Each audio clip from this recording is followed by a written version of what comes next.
জুলাই সনদ বাস্তবায়নে বর্তমান সরকার আন্তরিক, তবে দেশের স্বার্থে বিএনপি কিছু বিষয়ে নোট অব ডিসেন্ট দিয়েছে।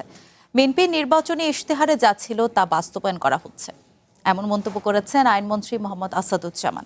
সকালে খুলনা জেলা আইনজীবী সমিতির আয়োজনে সংবর্ধনা ও নবীনবরণ অনুষ্ঠানে প্রধান অতিথির বক্তব্যে তিনি আরও বলেন, বিচারকদের বদলি বা পদায়নে সরকারের হস্তক্ষেপ করার কোনো সুযোগ নেই। 19 নম্বর জুলাই সনদ অনুচ্ছেদে বলা হলো, সংবিধান সংশোধনের ক্ষেত্রে আপার হাউসের কনসেন্ট লাগবে, প্রভাব লাগবে। বিএনপি নোট অফ ডিসেন্ট দিয়ে বললেন যে না, এরা তো জনগণের প্রত্যক্ষ ভোটে নির্বাচিত নয়, ফলে যাদেরকে জনগণ প্রত্যক্ষ ভোটে নির্বাচিত করেছেন তারা পার্লামেন্টে সেই জনগণের ইচ্ছার প্রতিফলন ঘটে যে আইন পাস করবেন, সেই আইনের উপর ভেটো দেওয়ার ক্ষমতা এমন কোন ফোরামকে দেওয়া উচিত হবে না যে ফোরাম জনগণকে প্রতিনিধিত্ব করছে না।